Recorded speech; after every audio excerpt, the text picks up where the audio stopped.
যে নবীর উম্মত হতে পেরেছি, আসুন আরেকটি বার শুকরিয়া আদায় করে পড়ে নিচ্ছি আলহামদুলিল্লাহ। প্রিয় সুধী, আমি আপনাদের খেদমতে পবিত্র কোরআনুল কারীমের 28তম পারার সূরাতুস সফ থেকে একটি আয়াতে কারিমা তেলাওয়াত করেছি। তার আলোকে ইনশাআল্লাহ কিছু কথা বলার চেষ্টা করব। প্রথমত তিলাওয়াতকৃত আয়াতে কারিমার বাংলা সরল তর্জমা, তার আলোকেই শুনবেন সংক্ষিপ্ত আকারে তাফসীর আলোচনা ইনশাআল্লাহ। ইরশাদ হচ্ছে, ইউরিদুনা লিইউতফিউ নূরাল্লাহি বিআফওয়াহিহিম, তারা চায় মুখের ফু দিয়ে আল্লাহ নূরকে নির্বাপিত করে দেবে, নিভিয়ে দেবে। আল্লাহু মুতিম্মু নূরিহি, আল্লাহ তার আলোকে নূরকে পূর্ণতা দানকারী। ওয়ালাউ কারিহাল কাফিরুন, যদিও কাফিররা এটিকে অপছন্দ করি। এ হচ্ছে তেলাওয়াতকৃত আয়াতে কারিমার বাংলা তর্জমা, তার আলোকেই শুনব সংক্ষিপ্ত আকারে তাফসীর আলোচনা ইনশাআল্লাহ। প্রিয় সুধী, আপনারা সকলে অবগত আছেন বর্তমান যে যুগটি, এটি একটি প্রযুক্তি বিজ্ঞান, computer, internet, mobile, telephone, telegraph, telescope ও ডিজিটালের যুগ। এ যুগের মানুষ অত্যন্ত সচেতন, নানা মনের, নানা চিন্তার, নানা দৃষ্টিভঙ্গির মানুষ এই পৃথিবীতে বাস করছে। আজ যে পৃথিবীতে বসা, এই পৃথিবীর বয়স হলো 454 কোটি বছর। 454 কোটি বছর ধরে এই পৃথিবী চলছে। 51,01,05,000 বর্গ কিলোমিটারের বিশাল এই পৃথিবীতে, এই পৃথিবীতে প্রায় 807 কোটি মানুষের বাস। 232টির মতো রাষ্ট্র রয়েছে, যার 57টি ওআইসিভুক্ত, 59টি মুসলিম দেশ। 59টি মুসলিম দেশে আল্লাহর কোরআন থাকবার কথা, প্রিয় নবীজির সুন্নতে মুআত্তারা, প্রেমময় সুগন্ধিময় সুন্নতগুলো থাকবার কথা। কিন্তু আপনারা শুনলে অবাক হবেন, আজকের পৃথিবীতে কোরআন এবং সুন্নাহর গবেষণা চলছে প্রায় 184টি রাষ্ট্রে। সুবহানাল্লাহ বলুন। জাপান বলুন, জার্মান বলুন, থাইল্যান্ড বলুন, ফিলিপাইন বলুন, অস্ট্রেলিয়া বলুন, কানাডা বলুন, পৃথিবীর সূর্য উদয়ন থেকে নিয়ে অস্তাচল পর্যন্ত এমন কোনো জায়গা আপনি খুঁজে পাবেন না যেখানে আল্লাহর কোরআনের গবেষণা চলছে না।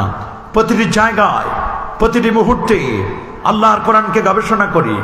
দলে দলে বেদিন বেঈমানরা ইসলামের সুশীতল ছায়াতলে আশ্রয় গ্রহণ করে কালেমা পড়ে মুসলমান হচ্ছে। আল্লাহু আকবার বলেন।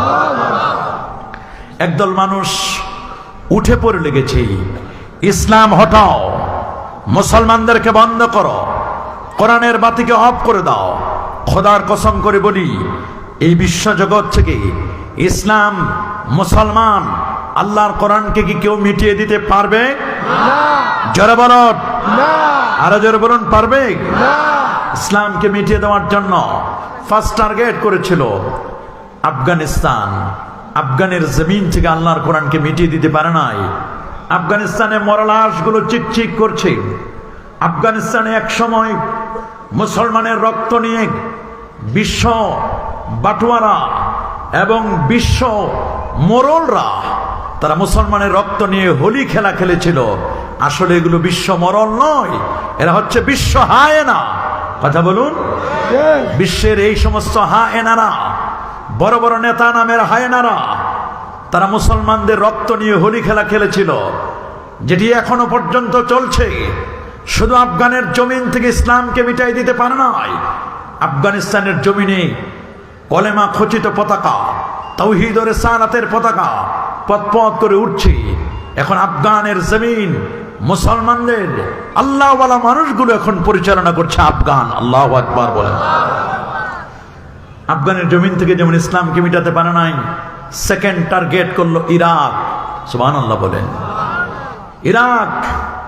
ইরাক হচ্ছে কুব্বাতুল ইসলাম, ইসলামের গম্বুজ, সভ্যতার প্রাণকেন্দ্র ছিল ইরাক। ইরাক হচ্ছে পূত পবিত্র ভূমি। ইরাকের রাজধানী হচ্ছে বাগদাদ। যদিও তাতারিরা এবং হালাকু খান সহ অনেকে ইরাকের উপর বহুবার আক্রমণ হয়েছে, ইরাক থেকে ইসলামের বিউটি, ইসলামের সৌন্দর্য এবং ইরাক থেকে ইসলামের শুধু সৌন্দর্য নয়, বরং অনেক কিছু তারা মিটিয়ে দেওয়ার জন্য চেষ্টা করেছে। আর সেই ইরাকের বাগদাদের জমিন থেকে যিনি এই 13 আনা অঞ্চলে এসেছিলেন, শাহ মাহমুদ রহমতুল্লাহ আলাই, তিনি যেমন নামটি তার যেমন তার মাহমুদ, তিনি ঠিক তেমনি মানুষের কাছে মাহমুদ মানে প্রশংসিত, ঠিক তেমনি মানুষের কাছে তার আচার, তার আচরণ, তার বিহেভ, তার আমল, তার সবকিছু কথাবার্তা সব মিলে তিনি মানুষের হৃদয়কে জয় করেছিলেন।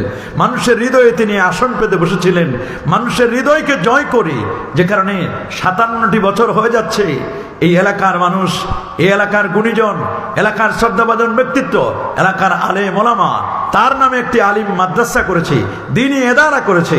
এবং 57 বছর পরও, এতদিন পরও আল্লাহর ওলিকে আমরা স্মরণ করছি, আলহামদুলিল্লাহ।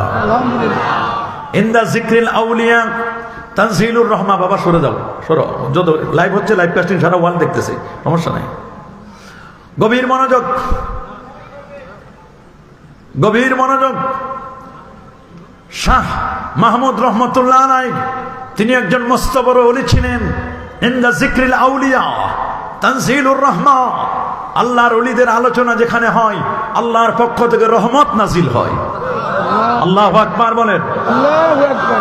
আল্লাহর ওলিদের আলোচনা রহমত নাজিল হয়। এজন্য ইরাকের জমিন থেকে যখন ইসলামকে মিটাই দিতে চাইলো, ইরাকের জমিন থেকে ইসলামকে মিটাতে পারল না, পারবেও না।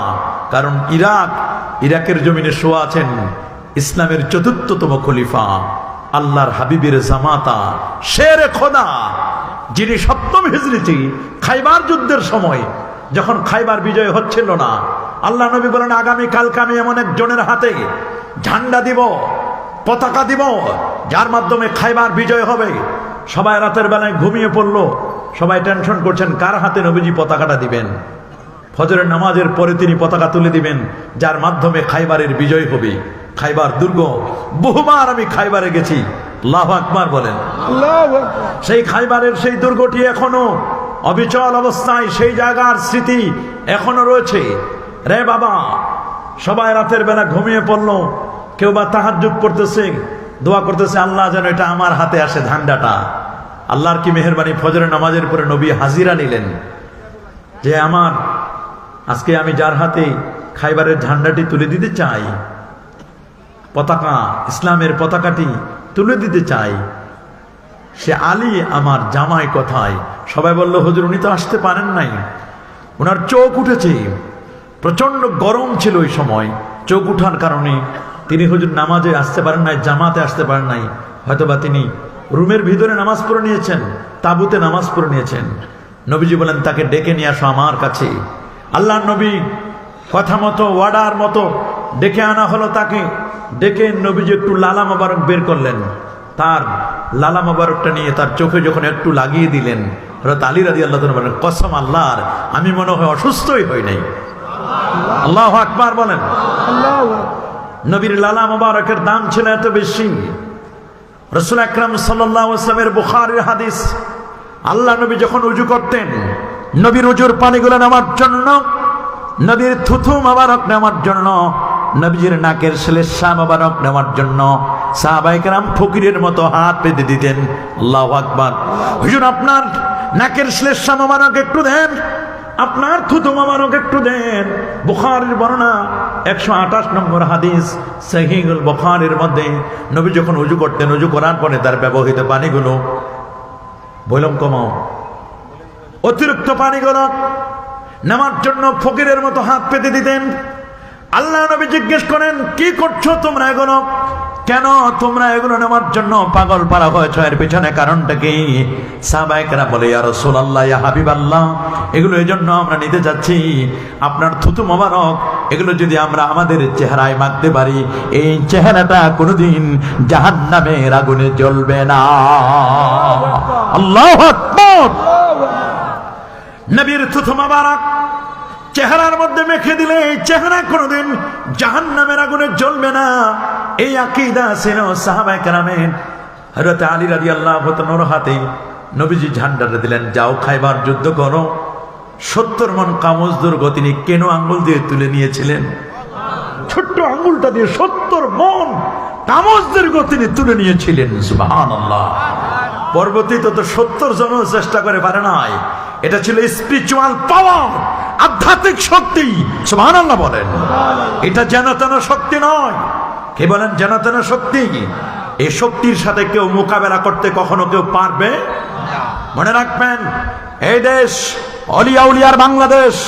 মনে রাখবেন, 51,01,05,000 বর্গ কিলোমিটারের বিশাল এই পৃথিবীর 232টি দেশের মধ্যে 59 মুসলিম দেশের মধ্যে ক্ষুদ্রতম হলো, ছোট্ট হলো অলিয়া উলিয়ার বাংলাদেশ।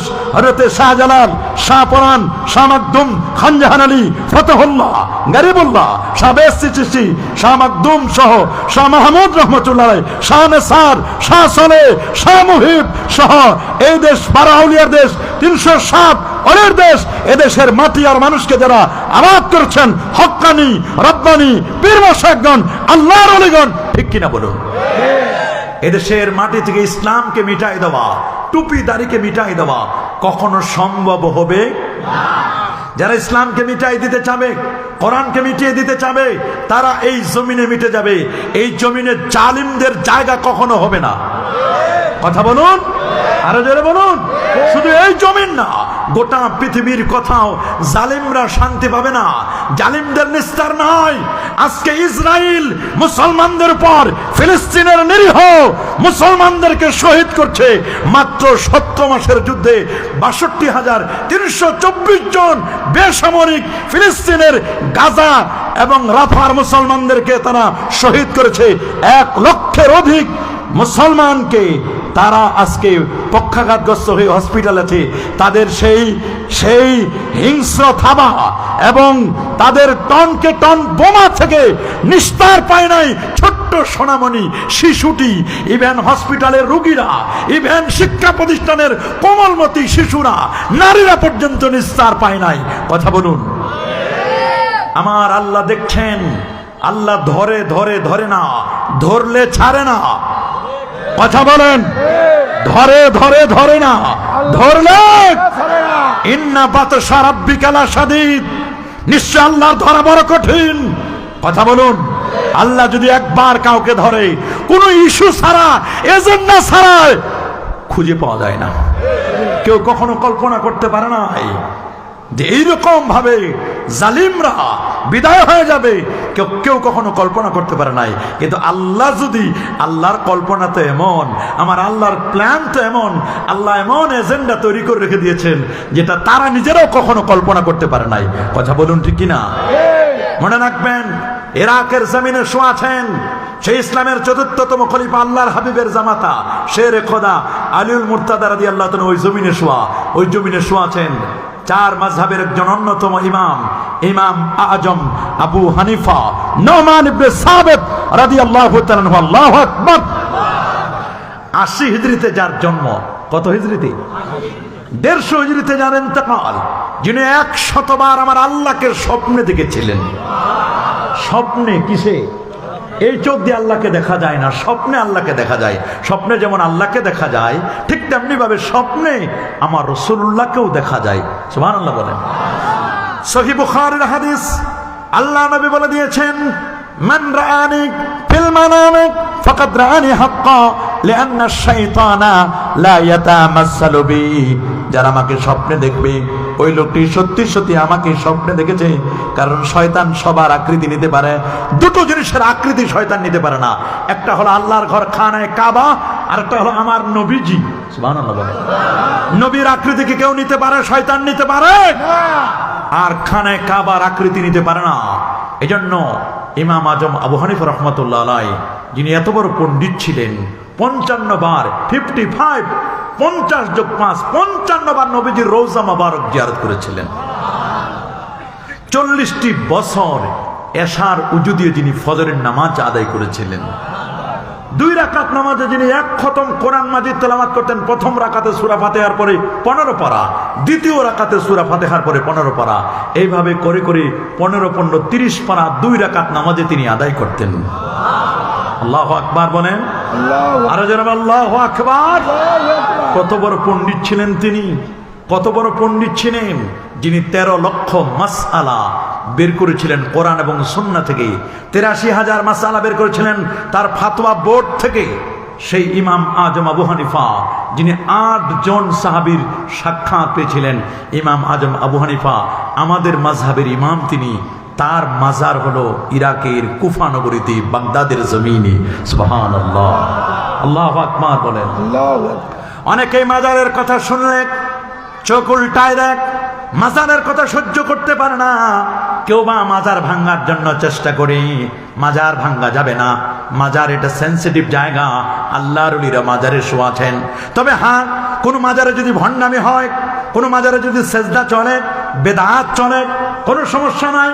সেগুলো তাদেরকে আলটিমেটাম দিবেন 15 দিনের জন্য। আপনার মাথায় যদি উকুন হয়, মাথা কেটে ফেলা যাবে না। উকুননাশক শ্যাম্পু ব্যবহার করুন, উকুনগুলো আপনি দূর করে দিন, কিন্তু মাথা কেটে ফেলার কোনো সুযোগ নাই। পেটে ব্যথা হয়েছে, এই জন্য পেট কেটে ফেলে দিবেন। হাতে আপনার ফোড়া হয়েছে, হাত কেটে ফেলে দিবেন, তা নয়। ফোড়া কিভাবে পেকে যাবে, কিভাবে ওটাকে নষ্ট করা যাবে, এজন্য আপনাকে ঔষধ সেবন করতে হবে। মাজারে যদি অসামঞ্জস্য হয়, কোরআন সুন্নাহর কোনো খেলাফ হয়, তাহলে মাজারওয়ালার দায়িত্বশীল যারা, তত্ত্বাবধায়ক যারা, মাজার যারা মেনটেন করছেন, যারা ব্যবস্থাপনায় আছেন, তাদেরকে আলটিমেটাম দিয়ে দিবেন, মাজারে কোনো ভণ্ডামি চলবে না। চলবে? যারা বলো, মাজারে কোনো ভণ্ডামি চলবে? মাজারে যে ভণ্ডামি চলে না তা নয়, কিছু কিছু মাজারে তো ভণ্ডামি চলে। অনেক মাজারের মুতাওয়াল্লি নামাজ নাই, রোজা নাই, হজ নাই, যাকাত নাই, তরিকা নাই, তাসাব নাই, লেবাস নাই, পোশাক নাই, সিরাত নাই, সুরত নাই, আদব নাই, আখলাক নাই। আছে মদ, জুয়া, গাঁজা, ইয়াবা, বাবা, হিরোইন, ফেন্সিডিল, একতারা, দোতারা, সেতারা, আউল, বাউল, ফাউল, নাচানাচি, হালাবালি, যত মুরগি সব মুতাওয়াল্লির পেটে যায়। কথা বলেন? মাদ্রাসা মসজিদে কথাও দেয় না, উন্নয়ন করে না, মাজারে যাই হয় সব মুতাওয়াল্লির পেটে, আর বাসায় নতুন নতুন টাইলস লাগায়। এরকম ভণ্ড পীর আছে না নাই? আছে না নাই? অথচ আল্লাহর ওলি যারা হবেন, তারা হবেন বিনয়ী, তারা হবেন সিম্পল। সুবহানাল্লাহ বলেন। সিম্পলি লাইফ লিড করবেন, তারা সাধারণ জীবন যাপন করবেন। আল্লাহর ওলিরা এত খুব একেবারে জাঁকজমকপূর্ণ আড়ম্বরপূর্ণ জীবন যাপন তাদের নয়, তারা সিম্পল হবেন। সুবহানাল্লাহ বলেন। আল্লাহু আকবার বলেন। এ বাবা, এজন্য ওলিয়া উলিয়ার মাজার ভাঙতে যেও না। মাজার ভাঙতে গেলে তোমার হাত ভেঙে যাবে। ওলি আল্লাহর বিরুদ্ধে বক্তব্য দিবা, তোমার জবান দিয়ে তোমার জবান ক্লোজ হয়ে যাবে, বন্ধ হয়ে যাবে।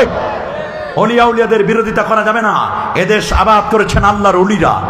আল্লাহর ওলি এখানে না আসলে এই মাহমুদিয়া মাদ্রাসা হতো? কি বলেন হতো? নেসারিয়া, সালেহিয়া, মুহিব্বিয়া, হুসাইনিয়া, কত মাদ্রাসা, ঝালকাঠির কাদসা বুজুরের নামে কত মাদ্রাসা। কথা বলেন? এইরকম ওলি আল্লাহরা কত মাদ্রাসা করেছেন। হ্যাঁ, আমাদের রাজনৈতিক নেতা যারা, তার রাস্তাঘাটের উন্নয়ন করেছেন, প্রতিষ্ঠানে বিল্ডিং দিয়েছেন, কিন্তু মাদ্রাসার ভিত্তিগুলো দিয়েছেন কিন্তু আল্লাহর ওলিরা। কথা বলেন? আমাদের আল্লাহর ওলিরা মাথার টিকি কেটে টুপি দিয়েছেন, মুখে দাড়ি ছিল না, দাড়ি দিয়েছেন। কথা বলেন? পরনে একসময় মানুষ ধুতি পরতো, ধুতির পরিবর্তে লুঙ্গি হয়েছে। মানুষ সরস্বতী পূজায় যেত, ওইখান থেকে ছুটে এসে মানুষ মাহফিলে এসেছে। কথা বলেন? মানুষগুলো মসজিদে গিয়েছে। এগুলো সব শিক্ষা দিয়েছেন কারা? আল্লাহর ওলিরা, পীর মাশায়েখগণ, হক্কানি আলেম ওলামা, এগুলো এরা শিক্ষা দিয়েছেন। আল্লাহু আকবার বলেন। তা আমরা মাযহাব মানে কি মানি না? আমরা মাযহাবে হানাফি। বলেন কোন মাযহাব? আরো জোরে। তবে আরো যে 3টা মাযহাব আছে, এই মাযহাবগুলোকে আমরা নেগলেক্ট করি না। এই মাযহাবগুলোকে আমরা শ্রদ্ধার নজরে দেখি। হানাফি, শাফি, মালিকি, হাম্বলি, 4 মাযহাবের 4 জন ইমাম, তারাও আমাদের শ্রদ্ধাস্পদ, তারাও আমাদের শ্রদ্ধার পাত্র। তাদেরকে কখনো নেগলেক্ট করার কোনো সুযোগ আছে নাকি? এই মাহফিলে আপনি আসবেন, ইচ্ছে করলে এই রাস্তা দিয়ে আসতে পারেন, ইচ্ছা করলে এই রাস্তা দিয়ে আসতে পারেন, ইচ্ছে করলে পিছন দিক থেকে আসতে পারে, ইচ্ছা করলে কেউ এই দিক থেকে আসতে পারে। টার্গেট হলো মাহফিল আসা। বলেন টার্গেট কি? মাহফিলে আসা, এটা টার্গেট। 4 মাযহাবের ইমামের টার্গেট ছিল আল্লাহ, আল্লাহ রাসূলের সন্তুষ্টি, জান্নাত। আল্লাহু আকবার। আপনি হন না হানাফি, হন শাফি, হন মালিকি, হন হাম্বলি। আমরা যখন কাবা শরীফে নামাজ পড়ি, মদিনা মনোমরা যখন নামাজ পড়ি মদিনা শরীফে, তখন কতজনে কত রকমের নামাজ পড়ে। কেউ হানাফি মাযহাবের, কেউ মালিকি মাযহাবের, কেউ হাম্বলি মাযহাবের, কেউ শাফি মাযহাবের। হোক না, কোনো আপত্তি নাই। আমি আমারটা করব, তিনি তারটা করবেন। আমার দুধ ভালো, এটা আমি বলবো। কথা বলেন, জোরে বলেন। আমি যে মাযহাবকে প্রমোট করি সেই মাযহাবটাকে আমি মানবো। ইমাম আজম আবু হানিফা ইরাকের জমিনে শুয়া, সুবহানাল্লাহ বলেন। মাজার জিয়ারত করা সুন্নাত, বলেন মাজার জিয়ারত করা কি সুন্নাত? আরো জোরে সুন্নাত। অনেকেই মাজার জিয়ারত করতে চায় না, মাজার জিয়ারত করা সুন্নাত। আমার নবী নিজেই তার আম্মা জান এবং তার আব্বা জানের কবর জিয়ারত করেছিলেন, সুবহানাল্লাহ। নবীজি আমার সহিহ মুসলিমের বর্ণনা, ইন্না রাসূলুল্লাহ সাল্লাল্লাহু আলাইহি ওয়াসাল্লাম যারা কবর উম্মে বাকা ওয়া বাকা মান হাওলা। আল্লাহ নবী নিজেই তার আম্মা জানের কবর জিয়ারত করলেন, নবী নিজে কাঁদলেন, সাহাবায়ে কেরামদেরকে কাঁদালেন। নবী বলে দিয়েছেন, শোনো রে শোনো, কুনতু নাহাইতুকুম আন জিয়ারাতিল কবর, আমি তোমাদেরকে কালে কবর জিয়ারত করতে নিষেধ করতাম। আল আনফাসুরহা, তোমরা এখন কবর জিয়ারত করো, ফাইন্নাহা তুযাক্কিরুল মাউতা, ওরে কবর জিয়ারত করলে মৃত্যুর কথা মনে পড়ে, তুযাক্কিরুল আখিরা, আখিরাতের স্মরণিকা হয়ে যায়। ওয়া তুজাহিদু আনিদ দুনিয়া, লোকটি দুনিয়া থেকে বিমুখে আল্লাহর দিকে মনোনিবেশ করে। কবর জিয়ারতের আদব আছে, আছে না? কবর জিয়ারতের আদব আছে না? কবরের সামনে যখন দাঁড়াবেন, কিবলা থাকবে পিছনে, মাইয়েত থাকবে সামনে। আপনার মার কবর হোক, বাবার কবর হোক, কোন পীর ওলির কবর হোক, এটা মাসআলা আপনারা শিখতে হবে, জানতে হবে। তাকে তার সিনা বরাবর আপনি দাঁড়াবেন, কারণ আপনি তাকে সালাম দিবেন কবরের সামনে গিয়ে, আসসালামু আলাইকুম ইয়া আহলাল কুবুর, হে কবরবাসী, তোমাদের প্রতি শান্তি বর্ষিত হোক। তোমাদের প্রতি কি বর্ষিত হোক? শান্তি বর্ষিত হোক। আনতুম লানা সালাফুন, তোমরা আমাদের আগে চলে গেছো, নাহনু লাকুম তাবাউন, আমরা তোমাদের পিছনে আসি। ইন্না ইনশাআল্লাহু বিকুম লাহিকুন, আল্লাহ চাহে তো অল্প কিছুদিনের মধ্যে তোমাদের সাথে আমাদের সাক্ষাৎ মিট হচ্ছে। কেউ আগে আর কেউ পরে। যে গাড়িটা সাকুরা গাড়িটা মনে করেন 1 ঘন্টা আগে গেছে, ওটা 1 ঘন্টা আগে পৌঁছবে। পরের যে ট্রিপের যেটা গাড়ি যাবে ওটা 1 ঘন্টা পরে পৌঁছবে। কিন্তু রাস্তায় যদি জ্যামে পড়ে তাহলে দুইটা একসাথেও যাইতে পারে। কথা বলেন, কথা বলেন। কুই আগে রওনা হয়, কুই পিছে রওনা। এখানে যারা বসে আছি সবার একটা আসল জায়গা কবর, হয় কেউ আগে না হয় কেউ পরে। কথা বলুন। কবর জিয়ারত করতে হবে। যার কবর আপনি জিয়ারত করবেন তিনি আপনাকে চিনতে পারবেন, সুবহানাল্লাহ। কবরে গিয়ে মাথা নত নয়, বরং কবরের সামনে গিয়ে সূরা ফাতিহা 3 বার, সূরা ইখলাস 10 বার, 11 বার দুরূদ শরীফ পড়বেন। আল্লাহর ওলির কাছে চাইবো না, চাইবো কার কাছে? দেওয়ার মালিক কে? আল্লাহ। আরো জোরে আল্লাহ। সন্তান দেয় কে? আল্লাহ। ছেলে দেয় কে? আল্লাহ। কোরআন বলছে, ইয়াহাবু লিমান ইয়াশাউ ইনাসা, আল্লাহ রাব্বুল আলামিন যাকে চান কন্যা সন্তান দেন। ওয়া ইয়াহাবু লিমান ইয়াশাউ যুকুরা, আমার আল্লাহ যাকে চান ছেলে সন্তান দেন। আও ইযাববিজুহুম যুকরানা ওয়া ইনাসা, রব্বে কারীম তিনি যাকে চান ছেলেও দেন মেয়েও দেন। ওয়া ইয়াজালু মান ইয়াশাউ আকিমা, আর আমার আল্লাহ যাকে চান বন্ধা বানান। আল্লাহ যদি বন্ধা বানায় পৃথিবীর কোন মানুষ তাকে সন্তান দিতে পারে না। মাঝে মধ্যে ওলি আল্লাহর দরবারে যায়, পীরের দরবারে গিয়ে বলি বাবা আমার সন্তান দাও, নাউজুবিল্লাহ বলেন। এই বাবা সন্তান দিতে পারে? দেখে, হ্যাঁ বাবা হতে পারে উসিলা। আল্লাহ তোমার যে বন্ধু আছেন, ওলি আছেন, এই ওলির উসিলায় তুমি আমারে একটা সন্তান দাও। চাইবো কার কাছে? আল্লাহ দিবে না?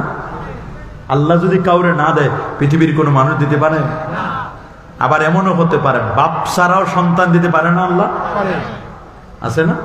পৃথিবীর এমব্রিওলজিস্ট যারা, ভ্রূণতত্ত্ববিদ যারা, এমব্রিওলজিস্ট, তারা বলছেন, হিউম্যান অ্যানাটমি নিয়ে যারা কাজ করে, মানবতা নিয়ে, তারা বলছেন যে পৃথিবীতে বিশেষ করে জুলজিস্ট, প্রাণী জগৎ, মেডিকেল সায়েন্স, তারা বলছেন পৃথিবীতে সন্তান হয় কেমনি? ক্রোমোজোম রয়েছে 46 জোড়া ক্রোমোজোম। সুবহানাল্লাহ বলেন। কত জোড়া? 46 জোড়া ক্রোমোজোম। একটা পুরুষের ক্রোমোজোম হচ্ছে এক্স এবং ওয়াই, এক্স ওয়াই। নারীর ক্রোমোজোম হচ্ছে ডাবল এক্স। তারা বলছেন পুরুষের এক্স, নারীর এক্স, এক্স যোগ এক্স, 2 এক্স মিলে সন্তান হবে মেয়ে। কি হবে? মেয়ে। পুরুষের ওয়াই, নারীর এক্স, এক্স এবং ওয়াই মিলে সন্তান হবে ছেলে। এটা পৃথিবীর স্বাভাবিক নিয়ম। কিন্তু আমার আল্লাহ বলেন দেখো এটার ব্যতিক্রম হতে পারে। মারিয়াম, ইন্নী সাম্মাইতুহা মারিয়াম, আমি তার নাম রেখেছি মারিয়াম। মারিয়ামের 6 মাসের গর্ভস্থিত সন্তান, তার মাঝে সন্তান হয়েছে, ছেলে হয়েছে। তার তো ওয়াই নাই, শুধু এক্স আছে। এবং এক্সটা ইনএক্টিভ এক্স, অ্যাক্টিভ নয়। অ্যাক্টিভ না এ কারণে, কারণ অ্যাক্টিভ হওয়ার জন্য তো তার স্বামী লাগবে, স্বামী তো নাই। আল্লাহু আকবার বলেন, আছে নাকি? মরিয়মের তো কোনো স্বামী নাই। ঈসা রুহুল্লাহর বাবা ছাড়া আল্লাহ তাআলা যাকে দান করলেন ঈসা রুহুল্লাহ, তার তো কোনো বাবা নাই। তো এই জন্য খ্রিস্টানরা মনে করে ঈসার যেহেতু বাবা নাই, তাহলে ঈসার বাবা আল্লাহই হবে। নাউজুবিল্লাহ বলেন। মারিয়ামকে তার আল্লাহর স্ত্রী বলতো, আর ঈসাকে আল্লাহর বেটা বলতো। নাউজুবিল্লাহ বলেন। এগুলো মানুষ দেখেন কত খারাপ। দ্য থিওরি অফ ট্রিনিটি, তৃতীয়বাদে বিশ্বাসী ছিল তারা। নাউজুবিল্লাহ বলেন। আবার এমনও হতে পারে এক্সও নাই ওয়াইও নাই, তাও সন্তান হতে পারে। আদম আলাইহিস সালামের এক্সও নাই ওয়াইও নাই। আল্লাহু আকবার। আবার হাওয়া আলাইহিস সালাতু ওয়াসসালাম, তার শুধু এক্স আছে, তার তো ওয়াইও নাই বলা যায়, এক্স আছে শুধু একাই। এবং এক্স হলেন একটা ওয়াই থেকে এক্স হয়েছে। সুবহানাল্লাহ বলেন। ওয়াই এক্স থেকে, তার বাম পাজরের হাড় থেকে আল্লাহ তাআলা তাকে বানায় দিলেন হাওয়াকে। আল্লাহু আকবার। পৃথিবীর বিজ্ঞান বলবে একটা মানুষ থেকে আরেকটা মানুষকে, জিন্দা মানুষকে বের করা হয়েছে। ইনিস্থেসিয়া ডাক্তার থেকে অবশ করা দরকার, কিন্তু অবশ করা ছাড়াই, ইনিস্থেসিয়া ছাড়াই আদম আলাইহিস সালামের বাম পাজরের হাড় থেকে আল্লাহ তাআলা মা হাওয়াকে বানালেন জান্নাতে আদমের সঙ্গী। এবং বাম পাজরের হাড় থেকে হওয়ার কারণে মেয়ে মানুষ একটু স্বভাবত বাঁকা। বলেন না, মেয়েরা স্বভাবত একটু কি, ওদের হাড় একটু বাঁকা। ওদেরকে যদি বেশি সোজা করতে যান ভেঙে যাবে। মেয়ে মানুষকে বেশি সোজা করতে যাওয়া যাবে না। কি বলেন, মেয়ে মানুষকে বেশি সোজা করা যাবে? মেয়ে মানুষকে বেশি যদি টাইট দেন, ফিট দেন, বেশি ভেজাল করতে গেলে ভেঙে যাবে। ভেজাল কথা বলেন। হ্যাঁ, বেশি ভেজাল করতে যাবেন না। রাসূলের কাছে বলেন, হুজুর মেয়ে মানুষ যদি অন্যায় করে কতবার ক্ষমা করবো? বলে 70 বার অন্যায় করলে 70 বার ক্ষমা করে দেবো। আমরা তো 70 বার লাগে না, 1 2 3 বার হলে একেবারে 1 2 3 মেরে দিই তালাক। নাউজুবিল্লাহ বলেন। এটা করা যাবে না। কোন পুরুষ যখন স্ত্রীকে তালাক দেয়, ওয়া তাজ্জিতুল আরশ, আল্লাহর আরশটা কেঁপে ওঠে। বর্তমান তালাকের রেট বেড়ে যাচ্ছে। নারায়ণগঞ্জে প্রতিদিনের রেট হলো 32 জন, বড় ভয়াবহ। ঢাকায় 28, নারায়ণগঞ্জে 32। সারা দেশের মধ্যে এখন তালাক রেট বেড়ে যাচ্ছে। ফার্স্ট্রাইট হচ্ছে মানুষগুলো, হাইপার টেনশনে মানুষ ভুগতেছে। সমাজের মধ্যে আর সহযোগিতা নাই, প্রতিযোগিতা চলতেছে। কথা বলেন।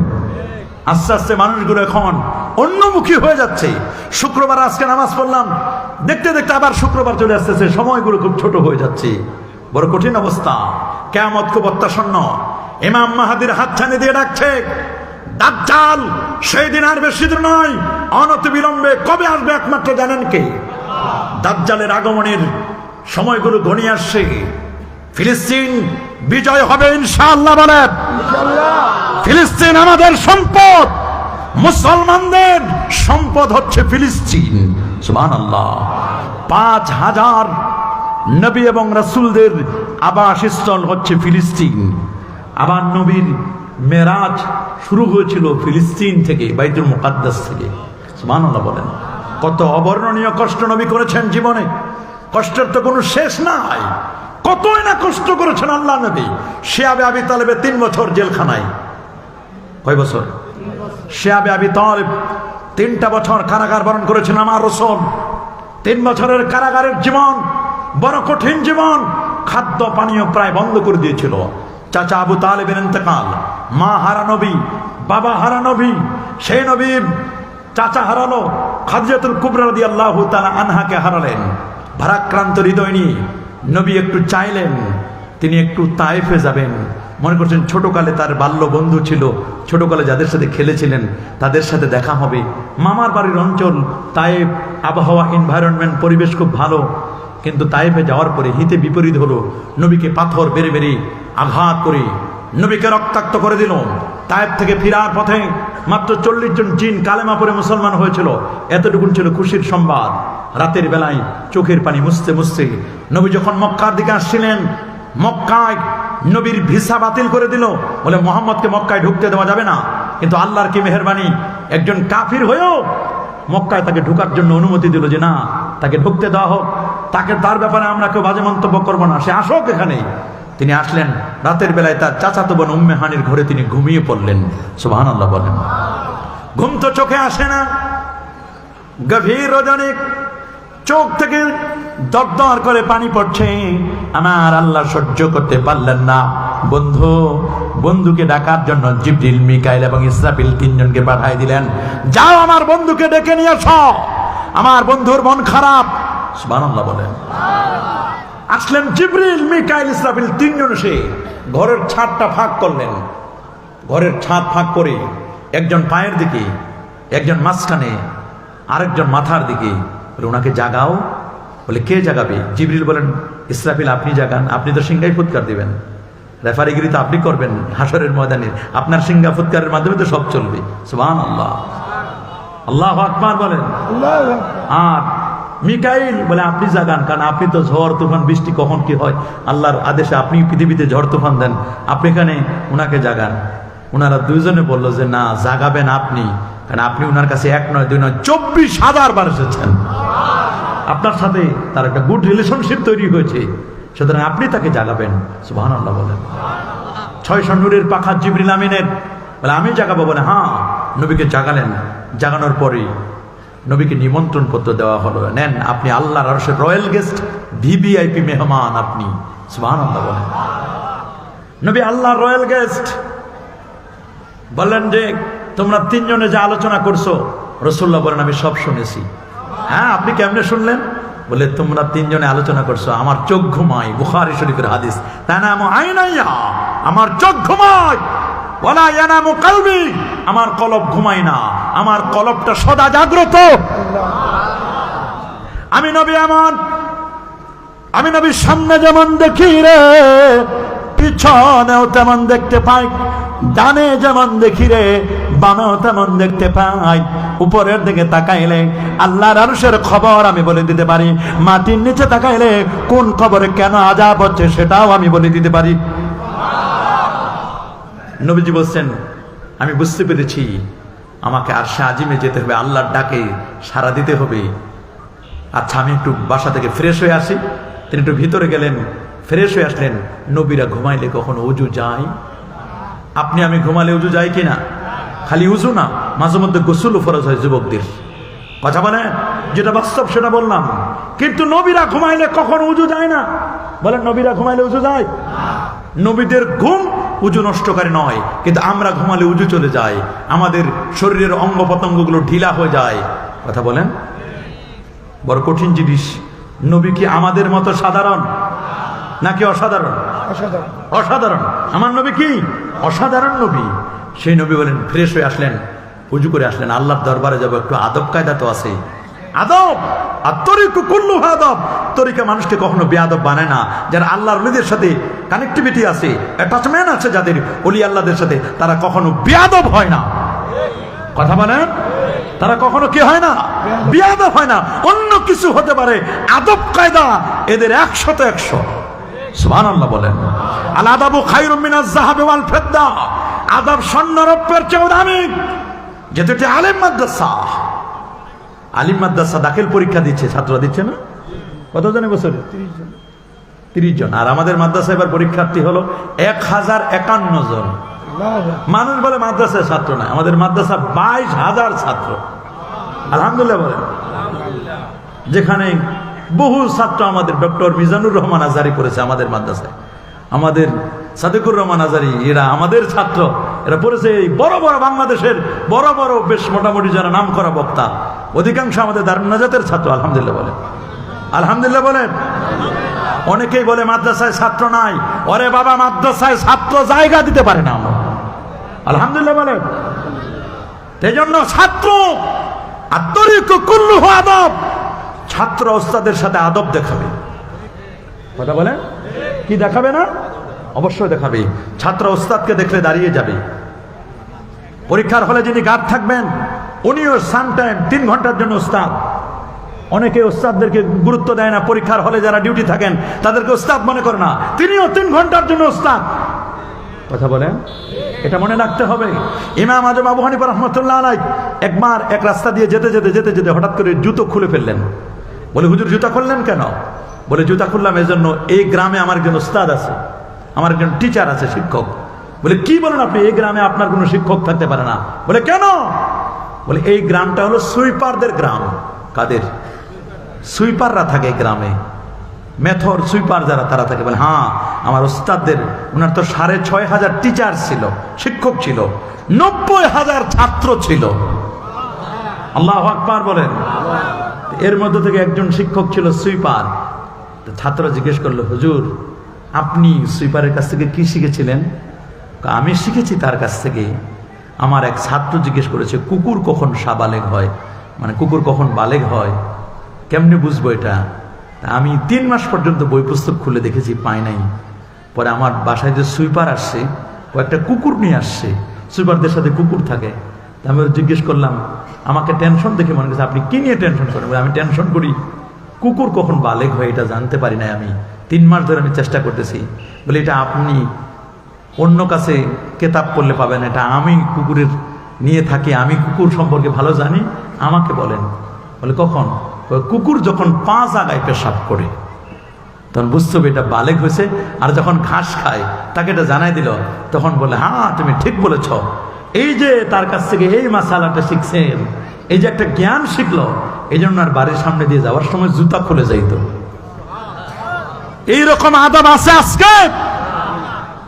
দেখেন না, মাঝে মধ্যে প্রিন্সিপালের রুমে তালা মেরে দিয়ে ছাত্র চলে যায়, পানি বন্ধ করে দেয়, ভিসির রুমে তালা মারে দেয়।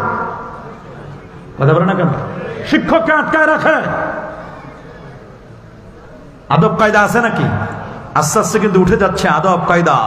মনে রাখবেন, আপনি যত বড় জ্ঞানী হন, যত বড় ডিগ্রি থাকুক আপনার, যত ইলম থাকুক, মুহাদ্দিস হন, মুফাসসির হন, আপনি যত বড় জ্ঞানী হন, আপনার জ্ঞানটা হলো পিকআপ গাড়ির। কি পিকআপের মতো আপনার জ্ঞানটা? পিকআপ দিলে গাড়ি যেমন দ্রুত চলে, আপনার জ্ঞানটা হলো পিকআপের মতো। যার জ্ঞান আছে তার মর্যাদা অনেক উপরে।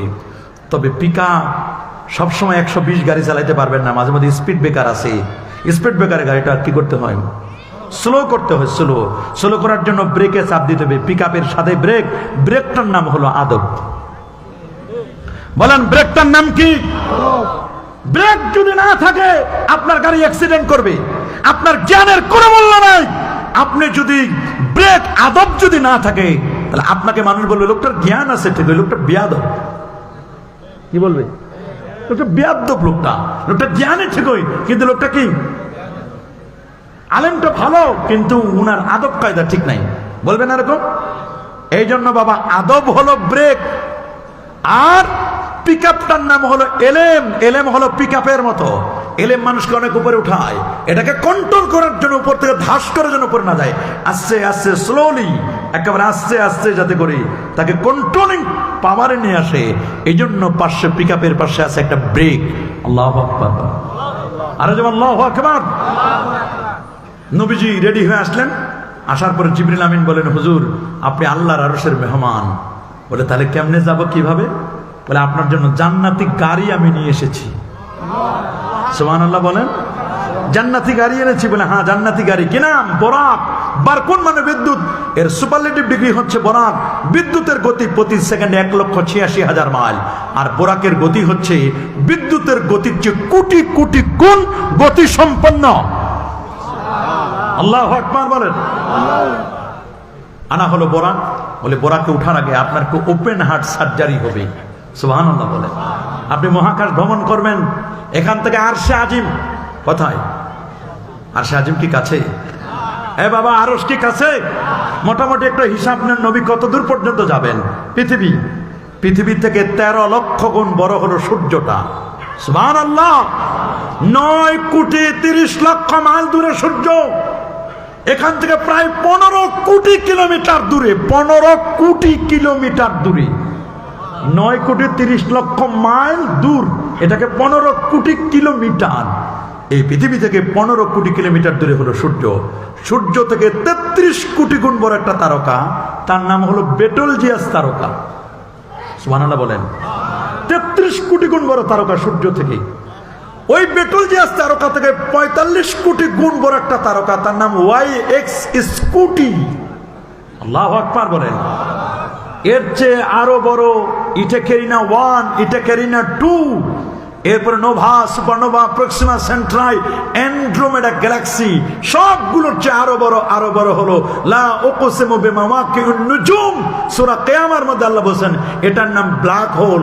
গোটা নক্ষত্র, গ্রহ, গ্রহাণুপুঞ্জ সবগুলো যদি ব্ল্যাক হোল কৃষ্ণ কালো গহ্বরে যদি ঢুকিয়ে দেওয়া হয়, এক চিমটি বালুর মতো ছোট্ট বাচ্চা চকলেট খেতে খেতে যখন পাতলা হয়ে যায় ওই রকম পাতলা গ্রহাণুপুঞ্জগুলো বের হয়ে যাবে।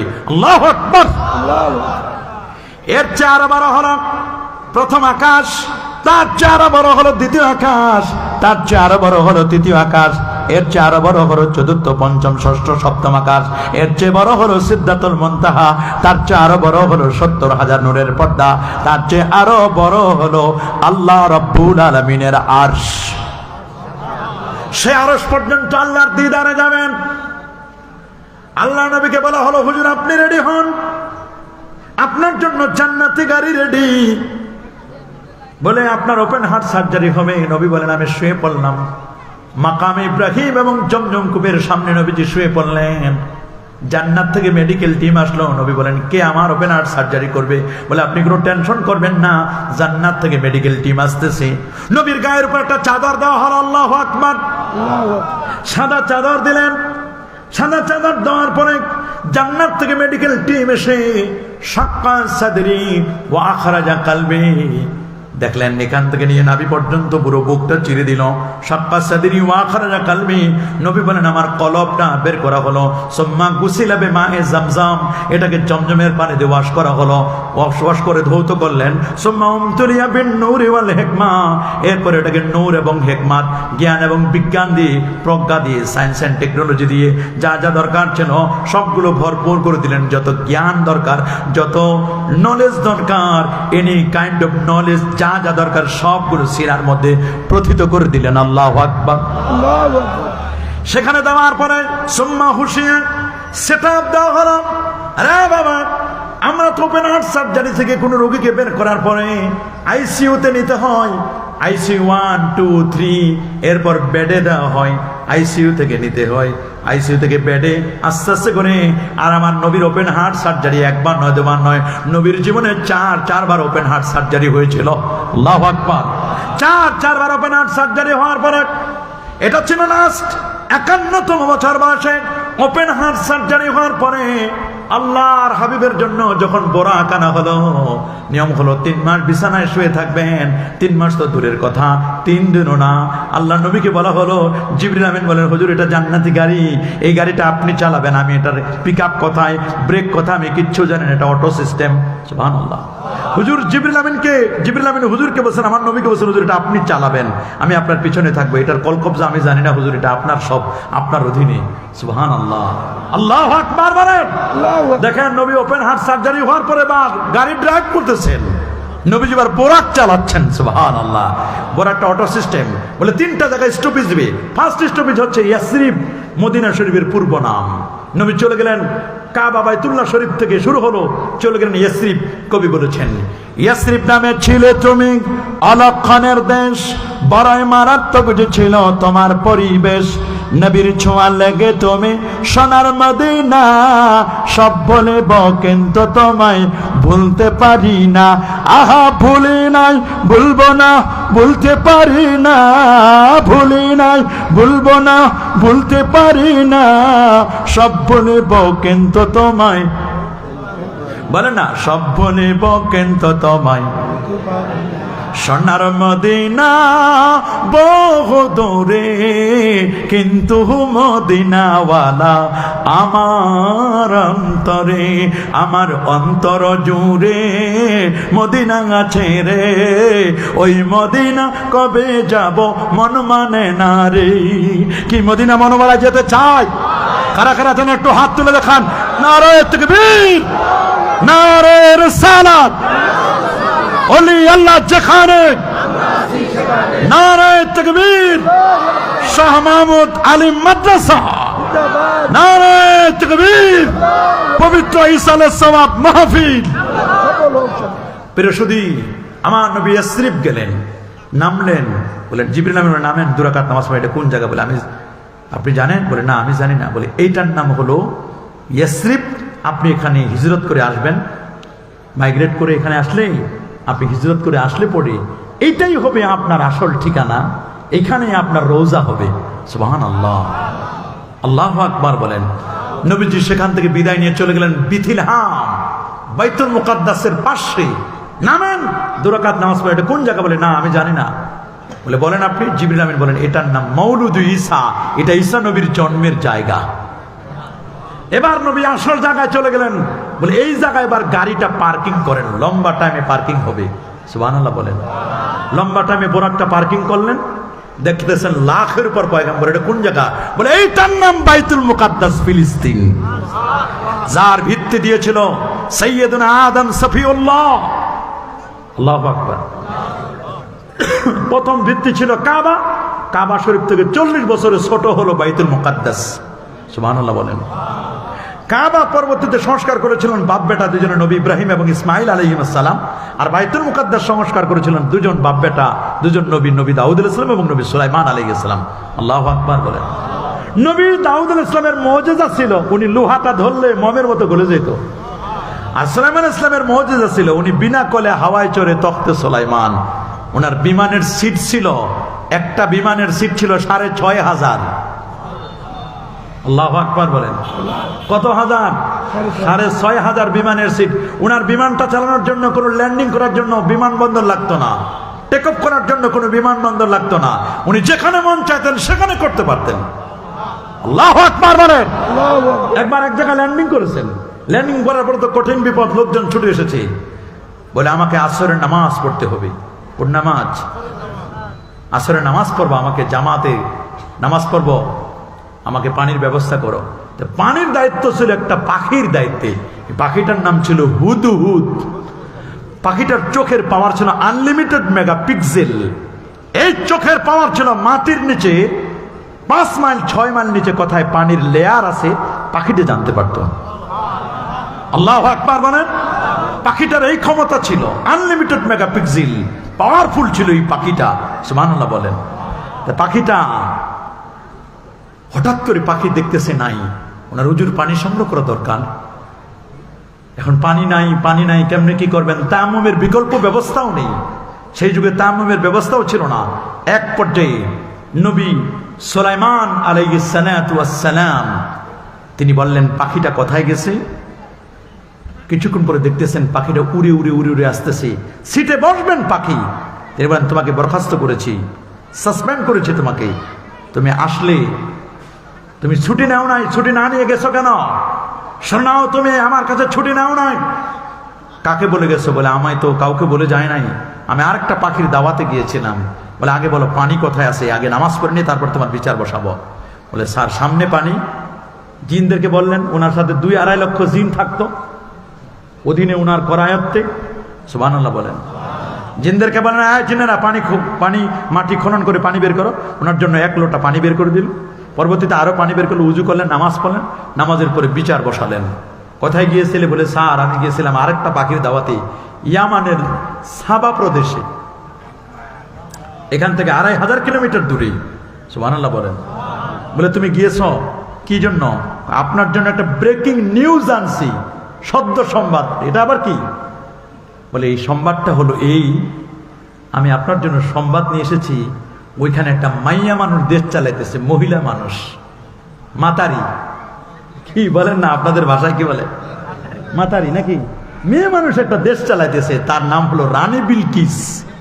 কিনা? রানী বিলকিস। ওই দেশে অন্যায় অপকর্ম, মদ জুয়া সব চলে। আপনি একজন পয়গাম্বর, নবী, আপনার বাবাও নবী ছিল, আপনার কি কোনো দায়িত্ব নাই? তাদের কাছে কোনো দায়িত্ব নাই? এটা অন্যায় চলবে আর আপনারা দেখে থাকবেন? আমি একটা সংবাদ আনছি। বলে ঠিক আছে, তুমি যে গেছো তার প্রমাণ কি? তোমার আমি পরীক্ষা করব। সুবহানাল্লাহ বলেন। আমি তোমারে কি করব?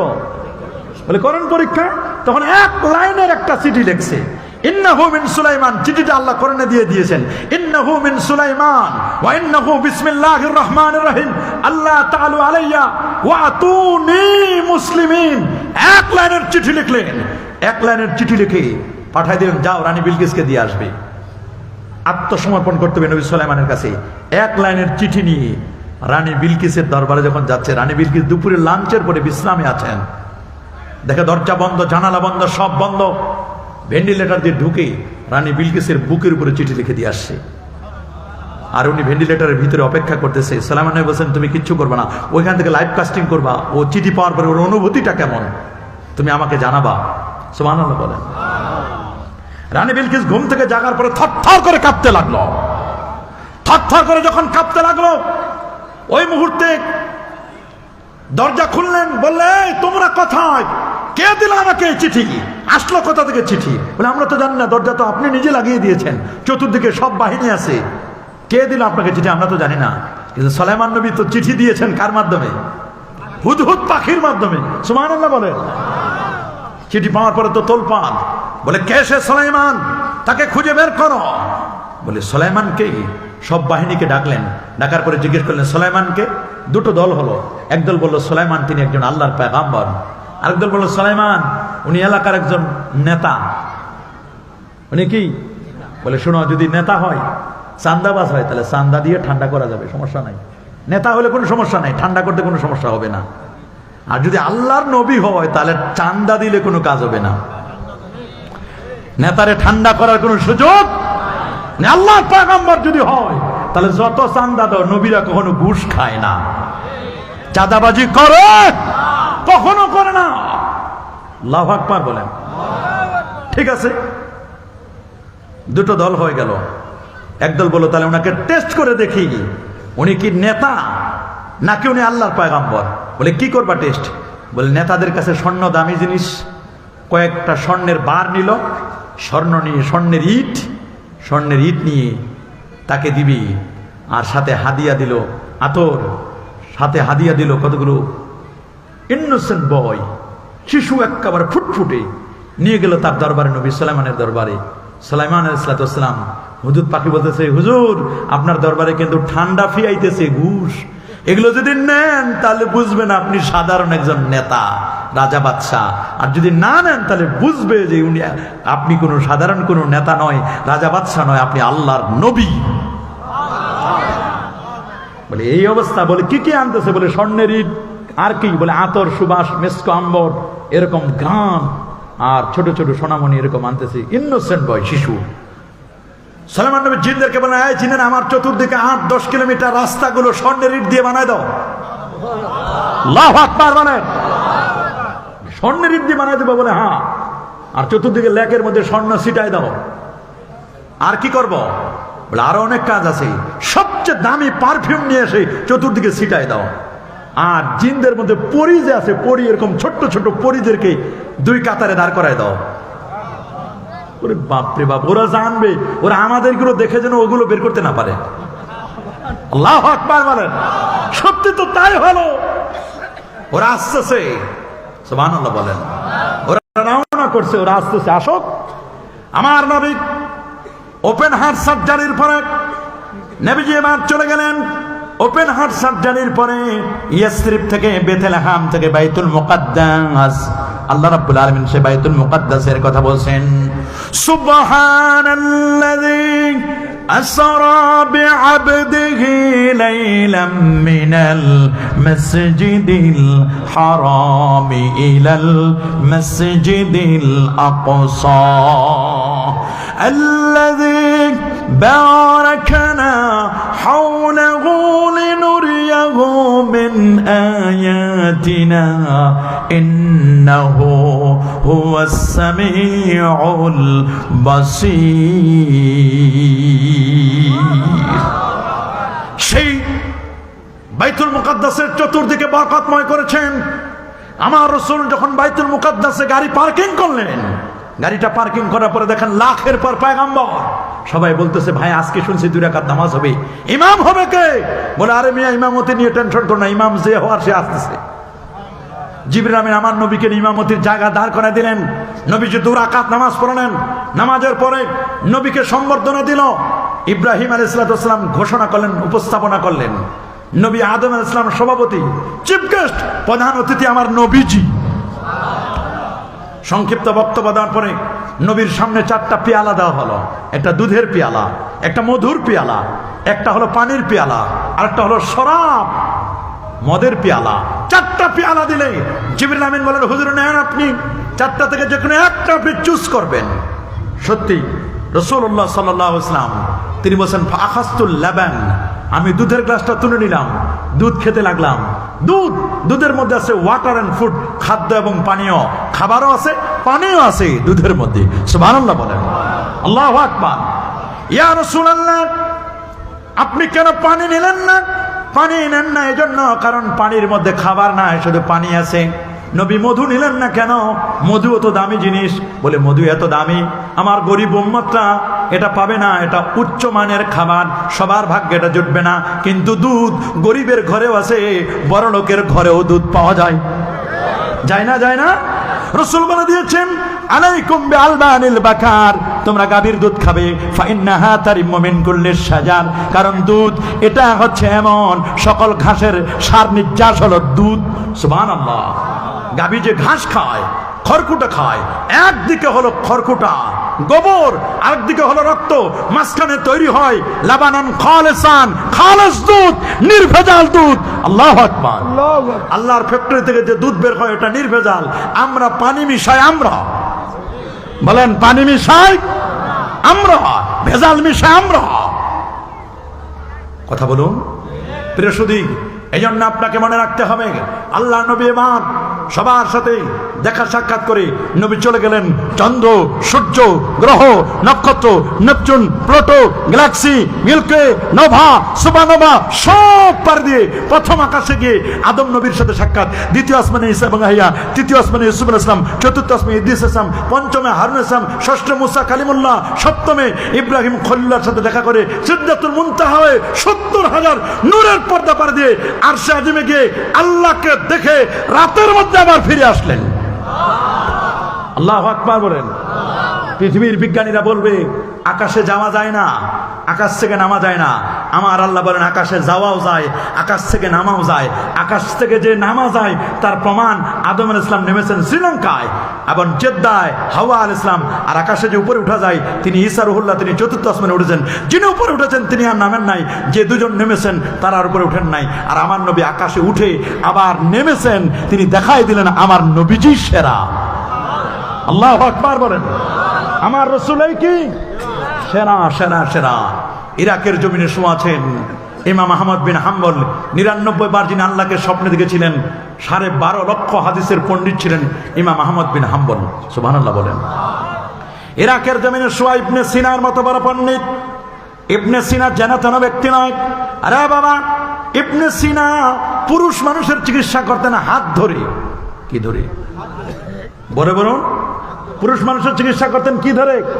হাত ধরে উনি চিকিৎসা করতেন। নারীদের তিনি চিকিৎসা করতেন। মেয়ে মানুষের চিকিৎসা করতেন তিনি।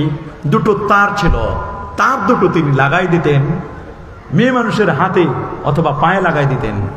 লাগাই দিয়ে তিনি ওইভাবে প্রেসক্রিপশন লিখতেন। সমসাময়িক ডাক্তার যারা ছিল তারা ইবনে সিনার উপর খেপে গেল যে ইবনে সিনা সে কিভাবে চিকিৎসা করে, সে তার দিয়ে কিভাবে বলতে পারে, এগুলো অসম্ভব ব্যাপার। এগুলো যখন বলতে লাগলো তখন ইবনে সিনাকে এক্সপেরিমেন্ট করার জন্য, পরীক্ষা করবার জন্য এক পর্যায়ে ইবনে সিনাকে কয়েকজন ডাক্তার মিলে তাকে পরীক্ষা করবেন। পর্দার আড়ালে 5টা প্রাণী রেখে দিয়েছেন। কয়টা বলেন? কয়টা? ঘোড়া রেখে দিয়েছেন, উট রেখে দিয়েছেন, গরু রেখে দিয়েছেন, দুম্বা রেখে দিয়েছেন, ছাগল রেখে দিয়েছেন। 5টা প্রাণীকে রেখে দিলে প্রাণীদের পায়ের মধ্যে লাগাই দিল সেই তার লাগাই দেওয়ার পরে এক পর্যায়ে বলেন যে আপনি প্রেসক্রিপশন করেন। উনি প্রেসক্রিপশন করতে যখন দিল, প্রেসক্রিপশন করতে গিয়ে এক পর্যায়ে 5টা ঘাসের নাম লিখে দিছি। কয়টা? ডাক্তার এসে বলছে যে আপনি কি লিখছেন এগুলো? এই ওষুধ তো আমরা কথা খুঁজে পাই না। বলে আমার তো হাত বলতেছে এগুলো একটাও মানুষ না, এগুলো প্রাণী। তা প্রাণীর জন্য আমি ওষুধ দেই নাই, এদের জন্য ঘাসের নাম লিখে দিছি। অমুক অমুক ঘাস খাওয়াবা, এরা সুস্থ হয়ে যাবে। সুবহানাল্লাহ বলেন। কি তাদের অভিজ্ঞতা ছিল। আর বর্তমান অধিকাংশ ডাক্তার হলো কানা ডাক্তার। বলেন কি ডাক্তার? কিছু দেখাইতে গেলে বলে আমরা জানি না, ওটা আলট্রাসোনোগ্রাফি করবে, এক্সরে করবে, অমুকে বলবে অমুকে বলবে, হসপিটালে যান, এই টেস্ট করেন, এই টেস্ট করেন, এই টেস্ট করেন। কথা বলেন। টেস্ট করতে করতে রোগীর 10,000 টাকা শেষ। কথা বলেন। আমার রাসূল বলেন আনা তাবিবুল উম্মাহ, আমি ছিলাম উম্মতের ডাক্তার। আল্লাহু আকবার। কেমন উম্মতের ডাক্তার ছিলেন আমার নবী বাবা। এজন্য ওই রানী বিলকিসের দরবার থেকে চলে আসলো স্বর্ণগুলো নিয়ে সুলাইমান নবীর সাথে দেখা করবেন, ওনাকে ঠান্ডা ফি দিবেন। কি দিবেন? ঠান্ডা ফি। দেখি ঠান্ডা ফি উনি নেয় কিনা, উনি আর ভেজাল করবেন না। এক পর্যায়ে যখন ঠান্ডা ফি দেওয়ার জন্য গেটে আসে, গেটের ডানে বামে দেখেন কতগুলো উট, কতগুলো ঘোড়া। উটগুলো পেশাব করতেছে, ঘোড়া পেশাব করতেছে স্বর্ণের ইটের উপরই। হাই হাই, কোন দরবারে আমরা স্বর্ণের ইট হাদিয়ে আনছি যে দরবারে উটগুলো পেশাব করে স্বর্ণের উটের উপরে পড়ি, গাভীগুলো পেশাব করে স্বর্ণের ইটের উপরই। এক পর্যায়ে সামনে গেল, সামনে যাওয়ার পরে দেখতেছে একটা লাল ফিতা, নতুন রাস্তা। এখন রাস্তা দেখতেছে, রাস্তাটা নতুন স্বর্ণের তৈরি রাস্তা, স্বর্ণের বার বসাই দেওয়া রাস্তা। কিন্তু রাস্তাটা সব ঠিক আছে, 7টা জায়গায় 7টা স্বর্ণের ইট নেই। এই 7টা স্বর্ণের ইট তাদের ব্যাগের মধ্যে আছে। এরা চিন্তা করলো, হায় হায়, যদি এই 7টা ইট নবী সুলাইমানের কাছে দেওয়া হয় তাহলে বলবে আমার রাস্তার ইটগুলো কে চুরি করছে। যদি রাস্তার ইট চোর যদি খোঁজা যায় তা আমাদের ব্যাগের মধ্যে তো পাওয়া হবে, ব্যাগের মধ্যে পাইলে তো বলবে যে কি রে তোমরা তো রাস্তার ইট চুরি করছো। আবার যদি এগুলো সুলাইমান নবীকে হাদিয়া দেই তাহলে বলবে তোমার রাস্তার ইট চুরি করে আমারে হাদিয়া দিচ্ছ, কই মাছের তেল দিয়ে কই মাছ ভাজো তোমরা। এক পর্যায়ে কঠিন বিপদে পড়ে গেল। ওরা না পারে ইটগুলো, স্বর্ণের বারগুলো তাদেরকে সুলাইমান নবীর সামনে বের করতে, আর না পারে ভিতরে রাখতে। বলে এখানে আর থাকা যাবে না, তাড়াতাড়ি চলে যেতে হবে, না হলে কঠিন বিপদের মধ্যে পড়ে যাব। এক পর্যায়ে ওরা সুলাইমান নবীর সামনে দেখতেছে এত আতরের সুবাস, এত ঘ্রাণ, ওরা যে আতর নিয়ে আসছে পারফিউম, তাদের কাছে কিছুই না। ছোট্ট ছোট বাচ্চাদেরকে জানিয়ে আসছে কিছুই না এগুলো। পরে বসে এই দেশে থাকা যাবে না, তাড়াতাড়ি ভাগো। ওনাকে আর ঠান্ডা ফি না দিয়ে দ্রুত চলে গেছে রানী বিলকিসের কাছে। রানী বিলকিসের কাছে যাওয়ার পরে পুরো ঘটনাটি কোরআন মাজিদের মধ্যে এসেছে। পুরো ঘটনাটি আল্লাহ তাআলা একেবারে সূরার মধ্যে, সূরাতুন নামলের মধ্যে বলে দিয়েছেন, সূরাতুস সাবার মধ্যে বলে দিয়েছেন। রানী বিলকিসের কাছে গেলে ওরা হাঁপ ছেড়ে বলতেছে, আপনি আমাদেরকে কোথায় পাঠিয়েছিলেন? কোনো মতে জানলে বেঁচে এসেছি। সুলাইমান উনি একজন আল্লাহর পয়গাম্বর, উনি কোনো নেতা না। আল্লাহু আকবার। উনাকে ঠান্ডা ফিতে কাজ হবে না, আমরা সব খবর নিয়ে আসছি। আপগ্রেড নিউজ আছে আমাদের কাছে। ওনার বাবাও পয়গাম্বর ছিল, দাউদ আলাইহিস সালাম।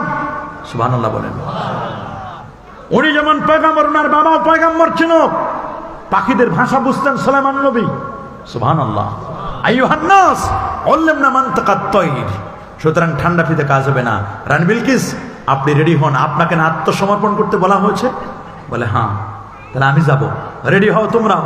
বলে আমার তো একটা সিংহাসন আছে, 32 তলা ভবন, ওয়ালাহা আরশুন আযীম, তার জন্য একটা বড় সিংহাসন ছিল, বিশাল সিংহাসন। সুবহানাল্লাহ বলেন। সিংহাসনে তালা মেরে রানী বিলকিস সুলাইমান নবীর সাথে দেখা করবেন অল্প সময়ের মধ্যে। অল্প সময়ের মধ্যে যখন দেখা করবেন, ঠিক ওই সময়ের মধ্যেই রানী বিলকিসের সাথে সুলাইমান নবীর সাথে দেখা হয়ে যাবে কয়েক মিনিটের মধ্যে, 5-7 মিনিটের মধ্যে। ঠিক সেম টাইমে কিছু মানুষ বলতে লাগলো, নবী সুলাইমান আপনি কি পারেন না রানী বিলকিস আসার আগে আপনি রানী বিলকিসের সিংহাসনটা এনে দিবেন? সুবহানাল্লাহ বলেন। রানী বিলকিস আসার আগে তার সিংহাসনটা আপনি এনে দিবেন, আপনি কি পারেন না? বলে ইয়েস পারি তো অবশ্যই। তো তোমরা আগে বলবা না আর কয় মিনিট লাগবে রানী বিলকিস আসতে? বলে রানী বিলকিস 3-4 মিনিটের মধ্যে চলে আসবে। তো বলে এত শর্ট টাইমে 2500 কিলোমিটার দূরে, লক্ষ লক্ষ বিলিয়ন ট্রিলিয়ন সেপ্টিলিয়ন, এত বিশাল পার্লামেন্ট, এত বড় সিংহাসনটাকে আনা সম্ভব? বলে সম্ভব, আপনি আল্লাহর পয়গাম্বর, আপনি পারেন। সুবহানাল্লাহ। বাতাস আপনার কথা মতো চলে, বাতাসকে আপনি যেদিকে মন চাই সেদিকে নিয়ে যান। গুদুহা সাহার রাওয়াহুয়া সাহার, সকালে 1 মাসের পথ চলেন, বিকেল বেলা 1 মাসের পথ, বিনা কলে হাওয়ায় চড়ে তখতে সুলাইমান। কেন আপনি পারবেন? অবশ্যই আপনি পারবেন। এক পর্যায়ে সুলাইমান নবী বললেন, আইয়ুকুম ইয়াতিনি বিআরশিহা, কে আছো জিনদের মধ্যে বলো, কে আছো তোমরা রানী বিলকিসের সিংহাসনটা এনে দিবে, এমন কেউ আছো কিনা? তখন কলা ইফরিতুম মিনাল জিন, জিনদের মধ্যে দেওয়ালের সাথে লাগানো একটা জিন ছিল, জিন বলল, হুজুর আমি এনে দিতে পারবো আপনার সিংহাসনটা। বলে তোমার সময় বলে আমার সময় হচ্ছে আনতাকুমা মিন মাকামিক, চেয়ারে উঠতে আর বসতে যত সময় লাগবে শর্ট টাইমের মধ্যে আমি এনে দিব। আল্লাহু আকবার বলেন। ২৫০০ কিলোমিটার দূরের বিশাল পার্লামেন্ট, চেয়ার থেকে উঠতে আর বসতে যে সময় লাগবে সেই সময়ের মধ্যে আমি হাজির করে দিব। সুলাইমান নবী বলেন এত লম্বা টাইম আমার হবে না, আরো শর্ট টাইম আমার লাগবে, এত টাইম আমার নাই। আর কে আছে আরো শর্ট প্যাকেজে এনে দিতে পারবে? قال الذي عنده علم من الكتاب أنا آتيك به قبل أن يرتد إليك طرفك। সুবহান আল্লাহ। বলে উস্তাদ আমি এনে দিতে পারবো। আপনার সময়? বলে বাবা আমার সময় নিয়ে কোনো টেনশন করো না, কোনো টেনশন নাই। বলে আপনার সময়টা বলেন? বলে আমার সময় খুব বেশি না, আপনার চোখের পলকটা উপর থেকে খালি নিচে মারবেন, খালাস, চোখের পলকে আমি এনে দিতে পারবো। সত্যি ফালাম্মা রাহু মুস্তাকাররান ইনদা, চোখের পলক খুলে দেখেন সত্যি তো বিশাল পার্লামেন্ট হাজির। পার্লামেন্টটা যখন হাজির হয়ে গেল, বিশাল সিংহাসন হাজির, রানী বিলকিস সুলাইমান নবীর সাথে দেখা করে ফেললেন। দেখা করতে গিয়ে এক পর্যায়ে বললেন আপনি তো আমাকে দাওয়াত করেছেন। বলে ইয়েস দাওয়াত করেছি, আমি আপনার মেহমান, তা আপনি আমার সিট দেন, জায়গা দেন। বলে সিট হলো এই বিল্ডিং এর দোতলায় আপনার সিট। বলে চাবি দেন। বলে চাবি আমার কাছে না, চাবি তোমার কাছে। বলে আপনার বিল্ডিং এর চাবি আবার আমার কাছে হয় কেমনে? বলে দেখো তোমার ভ্যানিটি ব্যাগে তোমার চাবি আছে কিনা। বলে এটা তো আমার বিল্ডিং এর চাবি, তোমার চাবি কই? বলে যে হ্যাঁ ওইটাই তো আমার চাবি, তুমি গিয়ে দেখো। ঠিকই তো চাবি বের করছেন, চাবি বের করে তালার মধ্যে ঢুকি মোচড় দিছে, খুলে গেছে। আল্লাহু আকবার বলেন। আল্লাহু আকবার বলেন। তালা এটা এমন জিনিস, তালা এমন কোন তালা নাই যে তালার চাবি নাই, এমন কোন চাবি নাই যে চাবির দাঁত নাই। আল্লাহু আকবার বলেন। তালা হলো ঈমান। বলেন তালা কি? ঈমান এবং তাওহীদ। তালাটা যদি খুলতে চান, তাওহীদের তালা যদি খুলতে চান, ঈমানের তালা যদি খুলতে চান, অফকোর্স আপনাকে রিসালাতের চাবি দিয়ে খুলতে হবে। তার মানে আমার নবীকে মাইনাস করে, আমার নবীকে বাদ দিয়ে আল্লাহকে পাওয়া যাবে না। আল্লাহকে পাইতে হলে রাসূলুল্লাহকে পাইতে হবে, রাসূলুল্লাহকে মানতে হবে। ঠিক কিনা বলেন? রাসূলুল্লাহর ইতাআত, রাসূলের প্রেম, রাসূলের মহব্বত, রাসূলের ভালোবাসা, রাসূলকে ছাড়া আল্লাহকে চেনা যাবে। আল্লাহকে চেনার ওসিলা মাধ্যম হচ্ছেন প্যারা নবী ও রাসূল করিম সাল্লাল্লাহু আলাইহি ওয়াসাল্লাম। এইজন্য আল্লাহ নবী ১৫০০ বছর আগে আব্দুল্লাহ ইবনে মাসউদকে বলেন আব্দুল্লাহ আমার হাতে একটা লাঠি দাও। লাঠিটা নেওয়ার পরে আল্লাহ নবী মাটির উপর একটা দাগ টানলেন। দাগটা টানার পরে বলেন হাজা সাবিলুল্লাহ, এটা আল্লাহর পথ, সাবিলুর রশদ, সিরাতুল মুস্তাকিম। এটার নাম সিরাতুল মুস্তাকিম, সোজা পথ। এই সোজা পথটার ডানে ৩টা, বামে ৩টা, তিনটা করে ৬টা আঁকা বাঁকা বক্র রেখা টেনে দিলেন। আর বললেন হাদি সবল, এগুলো অনেক পথ। অফিকুল্লে সাবিলিন শয়তান, প্রত্যেকটি পথের মাথায় শয়তান বসা। ইয়াদউকুম ইলাইহি, শয়তান তোমাদেরকে আহ্বান করছে এই পথে তোমরা চলবে না, বরং এক একটি পথের মধ্যে 12টি করে দল আছে। 6 বারং 72, সোজা 1, এই মিলে হলো 73টা। আল্লাহ নবী বলেছেন বনি ইসরাইল ইহুদিরা 71 দলে, খ্রিস্টানরা 72 দলে। 77 উম্মতি আলা 73 মিল্লাহ, আমার উম্মত বিভক্ত হবে 73টি দলে। কুল্লুহুম ফিন্নার ইল্লা মিল্লাতান ওয়াহিদা, 73টা দলের 72 দলের ঠিকানা হলো জাহান্নাম, আর একটা দলের ঠিকানা হলো আল্লাহ পাকের জান্নাত। যে দলটি জান্নাতি হবে সেই দলটা হচ্ছে মা আনা আলাইহি ওয়া আসহাবি, আমি নবী যেই পথে চলি, আমার পথ, আমার সাহাবীদের পথ, আমার পথ ও মত মতে যারা চলবে তারাই হচ্ছে জান্নাতি। আমরা কি নবীদের পথে চলতে চাই? হাত তুলে দেখান, নবীর পথে চলতে চাই, সাহাবীদের পথে চলতে চাই। অবশ্যই নবী এবং সাহাবায়ে কেরামের পথে আমরা চলবো। এই পথটার নাম সিরাতে মুস্তাকিম। নিত্যদিন আল্লাহর কাছে প্রার্থনা করি সরল সঠিক পূর্ণ পন্থা মদের দাও গো বলি, চালাও সে পথে যে পথে তোমার প্রিয়জন গেছেন চলি। হক্কানি ওলিয়া আউলিয়ারা যে পথে চলেছেন, আমরা কি সেই পথে চলতে চাই না? রানী বিলকিসের সিংহাসনটা যখন এনে দিল, যে মুরব্বী মানুষটা এনে দিল, ওনার হাতটা ধরে চুমু খেলেন নবী সুলাইমান আলাইহিস সালাম। জিজ্ঞেস করলেন, দাদা আপনি কেমনে পারলেন এই বিশাল সিংহাসনটা 2500 কিলোমিটার দূর থেকে কেমনে আনতে পারলেন? বলে, এটা বাবা আমার কোনো ক্রেডিট নয়, আমি ইসমে আজম পড়ি, আমি আল্লাহ আল্লাহ জিকির করি, আল্লাহর জিকিরের কারণে আজকে আল্লাহ তাআলা আমাকে এমন পাওয়ার দিয়েছেন, এই পাওয়ারের বদৌলতে আমি আল্লাহর কাছে চাইছি, আল্লাহ আমাকে দান করেছে। হাযা মিন ফাদলে রব্বি, এটা আমার রবের অনুগ্রহ। এজন্য 5 ওয়াক্ত নামাজ পড়বেন, পড়বেন না ইনশাআল্লাহ? পড়বো না আমরা ইনশাআল্লাহ?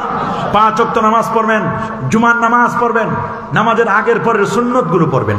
এখন বেরাম ঢুকছে, কাবলাল জুমা পড়ে না, বাদাল জুমা পড়ে না, দুখুলুল মসজিদ নাই, জুমার দিন মসজিদে যায় সবার শেষে, আসে সবার আগে, আগেও নাই পরেও নাই, কাবলাল জুমাও নাই, বাদাল জুমা নাই, আছে না একদম? এগুলো আছে, আগেও পড়ে না পরেও পড়ে না, সুন্নতের ধার ধারে না, খালি 2 রাকাত ফরজের জন্য যায়, যায় সবার শেষে, আসে সবার আগে, আসার সময় আবার জুতা পাল্টায় নিয়ে আসে, আছে না একদল? আছে না? জুতা পাল্টায় নিয়ে আসে, এরাই হচ্ছে জুতা চোরের দল। কথা বলেন, এই যারা দোয়া করে না, মুনাজাত করে না, আছে তো একদল, দোয়া নাই মুনাজাত নাই, আছে না? আছে না? আপনারা কি বলেন এগুলো নাই? অথচ নিয়ম হলো 5 ওয়াক্ত নামাজের পরে হাত তুলে দোয়া করা, এটা মুস্তাহাব সুন্নাহর অন্তর্ভুক্ত। সুবহানাল্লাহ বলেন। দোয়া লাগে না এমন কেউ নাই, দোয়া লাগে না শুধু আমার আল্লাহ। কার দোয়া লাগে না? আল্লাহ ছাড়া বাকি সবার দোয়ার প্রয়োজন আছে। আর দোয়া মুখ্য ইবাদত, দোয়া হলো ইবাদতের মগজ। মান লাম ইয়াসআলিল্লাহ ইয়াকদা বালাই, যে আল্লাহর কাছে চাইতে জানে না, আমার আল্লাহ তার প্রতি রাগ করেন। সাল্লাল্লাহ কুল্লা শাই হাত্তা শাসান আলাইহি, জুতার ফিতা ছিঁড়ে গেছে, আল্লাহর কাছে চাও। এ বাবা, নবীকে জিজ্ঞেস করা হয়েছে, জামে তিরমিজি 3499 নম্বর হাদিস, আইয়ুদ দুআ আসমাউ ইয়া রাসূলুল্লাহ, কোন দোয়াটা আমার আল্লাহ দ্রুত কবুল করেন? নবীজি বলেন, দুবুরাস সালাওয়াতিল মাকতুবা, 5 ওয়াক্ত ফরজ নামাজের পরে যে দোয়া করা হয়, এই দোয়া কখনো মিসিং হয় না, এই দোয়াটা আল্লাহর দরবারে কবুল হয়ে যায়। আমরা কি 5 ওয়াক্ত নামাজের পরে দোয়া করব ইনশাআল্লাহ? করব? নামাজের পর দোয়া করেন তো আপনারা? বিশ্বাস করেন তো? আপনারা দোয়া করবেন। মা বাবা মারা গেলে তাদের জন্য ইসালে সওয়াব করবেন, দোয়া করবেন, কাবলাল জুমা পড়বেন, বাদাল জুমা পড়বেন, নামাজের আগের পরে সুন্নতগুলো পড়বেন, করবেন না? আমরা হানাফি মাযহাব মতে হাত উঠাবো এই পর্যন্ত, কানের লতি বরাবর। কোন পর্যন্ত? কানের লতি। হাত বাঁধবো নাভির নিচে। কোন জায়গায়? নাভির নিচে। নামাজে দাঁড়াবো, 2 পায়ের মাঝখানে ফাঁক থাকবে 4 আঙ্গুল। কয় আঙ্গুল? 4 আঙ্গুল। অনেকে বিশাল ফাঁক করে দাঁড়ায়। হ্যাঁ, মোটা সোটা হলে সেটা ভিন্ন কথা, কিন্তু আপনি 2 পায়ের মাঝখানে 4 আঙ্গুল ফাঁক রাখবেন, এটাই হচ্ছে সুন্নত তরিকা। এটা আমাদের হানাফি মাযহাবের কথা আমি বলতেছি। পারবেন তো ইনশাআল্লাহ? আমরা নবীর শাফাআত চাই কি চাই না? চাই। নবীজির শাফাআত আমরা চাইবো। আল্লাহ নবী হাসরের দিন তিনি শাফাআত করবেন, ওয়াদানি রাব্বি আইয়ুদখিলানিয়াল জান্নাতা মিন উম্মতি বিগাইরি হিসাব। নবীজি ওয়াদা করেছেন, আল্লাহর সাথে, আল্লাহ নবীর সাথে ওয়াদা করেছেন, দোস্ত আপনার উম্মতের কমপক্ষে 70,000 উম্মত বিনা হিসাবে জান্নাতে নিয়ে যাবে। কত হাজার? 70,000। নবীজি বলেন, আল্লাহ কম হয়ে গেল, আরো দেন। বলে, যান, যে 70,000 দিব, এরা প্রত্যেকে আবার 1,000 করে সুপারিশ করে জান্নাতে নিবি। সুবহানাল্লাহ। এরপর আর কোনো হিসাব নিকাশ নাই। সালাসু হাসায়াত, অঞ্জলি ভরে ভরে ভরে ভরে আপনার উম্মতকে আমি জান্নাতে নিয়ে যাব। সেই নবীর মহব্বত, সেই নবীর ভালোবাসা, সেই নবীর প্রতি আদব, সেই নবীর প্রতি রেসপেক্ট, সম্মান আমাদের দরকার আছে নাই? কি বাবা, আছে না? অবশ্য আছে। এই জন্য নবীর মহব্বত, নবীর ভালোবাসা আমি অনুরোধ করব, আমরা যারা সুন্নি ওলামা ইকরাম, আমরা যারা পীর মাশায়েখদেরকে মহব্বত করি, বিশেষ করে সরসিনা, ফুরফুরা, সরসিনা দরবারকে আমরা মহব্বত করি, ভালোবাসি, ঠিক কিনা বলেন? কায়েদ শাহ হুজুরকে আমরা মহব্বত করি, ভালোবাসি, ঠিক কিনা? কায়েদ শাহ হুজুর সরসিনা হুজুরের মুরিদ, কথা বলেন? ওলি আল্লাহদেরকে আমরা মহব্বত করি, সরসিনা হকপন্থী, হক দরবার, ঠিক কিনা? এই জন্য হক্কানি উলিয়া যারা, তারা কখনো বেদাত করে না। হ্যাঁ, কিছু কিছু মাসলা মাসাইল নিয়ে অনেকের মধ্যে গ্যাঞ্জাম আছে, হয়তোবা কেউ এটা কেউ করেন, কেউ করেন না। যেমন আমরা সরসিনা সিলসিলায় আমরা নবীর সামনে দাঁড়িয়ে সালাতু সালাম পেশ করি, মিলাদ করি, কিয়াম করি, আমরা দোয়া মোনাজাত করি, হয়তোবা অনেকে করে না। এটা নিয়ে কখনো ফিতনা করা যাবে না। যাবে নাকি? কে বলেন ফিতনা করা যাবে? ফিতনা করবেন না। হ্যাঁ, ফিতনা করবো তাদের ব্যাপারে যারা আমাদের নামাজ কমায়। যেমন একদল আছে লামাজাবি সালাফি ভাই আছেন একদম, যারা কি করেন, তারাবির নামাজ পড়ে 8 রাকাত। আমাদের তারাবি 8 না 20? কথা বলেন কয় রাকাত? আমরা 20 রাকাত পড়ি। আমরা বেতের নামাজ পড়ি কয় রাকাত? 3 রাকাত আমরা বেতের নামাজ পড়ি। এরা 8 রাকাত পরে দৌড় মারে। বেতের নামাজে কোথায় পড়ে আল্লাহ জানে, জানি না কিছু। এরা দোয়া মোনাজাত করে না, এরকম আছে না একদম। থাক, তাদের হিসাব তারা দিবি, যার যার কবর তার তার হিসাব। কথা বলেন। মা বাবাকে রেসপেক্ট করবেন, মা বাবাকে ইজ্জত করবেন, সম্মান করবেন, মুরব্বীদেরকে সম্মান করবেন। একটা ছেলেকে মাদ্রাসায় পড়াবেন কয়টা? আমরা তো পড়াইতে চাই না। আগডুম বাগডুম গড়ার ডিম সাজে ঢাক ঢোল সারাদিন বাজে, হাট্টিমা টিম টিম তাদের খরা দুটো সিং, তারা মাঠে পারে ডিম। মিথ্যা কথা যারা এই কথা বলে, মাথায় যাদের সিং আছে তাদেরকে আল্লাহ ডিম দেন নাই, যাদেরকে আল্লাহ ডিম দিয়েছেন তাদের মাথায় সিং দেন নাই। সিং আছে তো ডিম নাই, ডিম আছে তো সিং নাই। কথা বলেন না। যাদের মাথায় সিং আছে তাদের কি নাই, আর যাদের পেটে ডিম দিয়েছেন তাদের মাথায় সিং নাই। এটা আমার আল্লাহর নিয়ম। আল্লাহ তাআলা এই সিস্টেমে সবকিছু করে দিয়েছেন। এগুলো আমরা পড়াবো না, আমাদের সন্তানদেরকে কি এগুলো পড়াবো? আমাদের টার্গেট হবে পড়াবো না মা স্কুলেতে হাট্টিমা টিম টিম, পড়াবো মাগো মাদ্রাসাতে আলিফ লাম মিম। আপনার সন্তানকে আলিফ লাম মিম পড়ান, দেখবেন আপনার সন্তান আল্লাহর ওলি হয়ে যাবে। এই সন্তানটা যোগ্য হবে। একসময় মানুষ মনে করতো আলেম হলে কি খাবে, না খায় মরবে। আলেমরা কি না খায় মরে? কি বাবা না খায় মরে? আলেম ওলামার সবচেয়ে ভিআইপি খাবার খায়। কোনো মাহফিলে গেলে সবচেয়ে দামি কই মাছটা বাজারের কিনে, শিং মাছ কিনে, ভালো গরু গোস্তটা কিনে। হুজুর আনবে একটু ছোট মাছ কিনো, একটু মিষ্টি, ভালো মিষ্টি নিয়ে আসো, সবজি, কত ভালো ভালো খাবার খাওয়ায়। কোন আলেম ওলামা সে ওয়াজ করুক আর নাই করুক, হয় মাদ্রাসায় চাকরি করে, না হলে মুয়াজ্জিনগিরি, না হয় মাদ্রাসার শিক্ষক, কথা বলে, না হলে প্রাইভেট পড়ায়, না হলে একটা মসজিদের খেদমত করে, কোনো না কোনো কাজে আসেই। রিক্সা চালায় না, আর রিক্সা চালালেও কি সমস্যা? কাজা বুঝে বসে, ওরে মুসলমানের ছেলে কাজ করলে মান যাবে তোর কোন হাদিসে পেলে? নবীরা তো কাজ করেছে, কেন আমরা কাজ করব না? কাজ করলে কি মান যায় নাকি? কি বলেন, কাজ করলে মান যায়? বাবা, কাজ করলে মান যায় না। আজকে মুসলমান আমরা অনৈক্যের বিশ্বাস বপন করছি, আমাদের ঐক্যবদ্ধ হতে হবে, ঠিক কিনা বলেন? ফিলিস্তিনকে কেন্দ্র করে কে সুন্নি, কে ওয়াহাবি, কে সালাফি, কে ফুরফুরা, কে সারসিনা, কে চরমনাই, এগুলো দেখার সময় নাই। সবাই আমরা মুসলমান। বাইতুল মুকাদ্দাস এটা মুসলমানদের প্রথম কিবলা, বলেন না? বাইতুল মুকাদ্দাস মুসলমানদের প্রথম কিবলা। আগামীকাল মার্চ ফর গাজা, আগামীকাল সারওয়ার্দী উদ্যানে, সারওয়ার্দী ময়দানে বিশাল 20 থেকে 25 লক্ষ মানুষের সমাগমের আমরা চিন্তা করতেছি। সেখানে আলহামদুলিল্লাহ বলেন, দল মত নির্বিশেষে আমাদেরকে যেতে হবে, এই প্রোগ্রামটিকে সফল করতে হবে। আমরা বিশ্ব হায়নাদেরকে, রক্ত চোষাদেরকে, জাইনবাদী বিশ্ব বেয়াদব ইহুদি গোষ্ঠীকে, মুসলমানের দুশ্মনদেরকে আমরা জানিয়ে দিতে চাই, ফিলিস্তিন গাজার মুসলমানরা একাই নয়, তাদের সাথে আমরা আছি। কি বলেন আমরা নাই? আমরা আছি না? অবশ্যই আমরা আছি। ফিলিস্তিন ওরা আমাদের ভাই, গাজার মুসলমান এরা আমাদের ভাই, এদেরকে মাইনাস করার কোনো সুযোগ নাই। ওরা যদি ব্যথা পায় আমরাও ব্যথা পাবো, কথা বলেন। ওদের জন্য দোয়া করব। ইসরায়েলের কোনো পণ্য আমরা ধরব না, ছুঁইব না। বাটা, কোকোকোলা, এগুলো আমরা কোকোকোলা খাবো না। স্প্রাইট, 7 আপ, এইরকম হ্যাঁ কেএফসি সহ আরো যত রকমের ইসরায়েলের পণ্য আছে, সেই পণ্যগুলো এখন লিস্ট দেওয়া আছে। এগুলো বেছে বেছে ওদের পণ্য আমরা নেব না। পারবো তো ইনশাল্লাহ? হাত তুলে দেখান, পারবো? পারবো? নারে তাকবীর, নারে রিসালাত। বিশ্ব মুসলিম ঐক্য করো, বিশ্ব মুসলিম ঐক্য করো, কালিমা গো মুসলমান।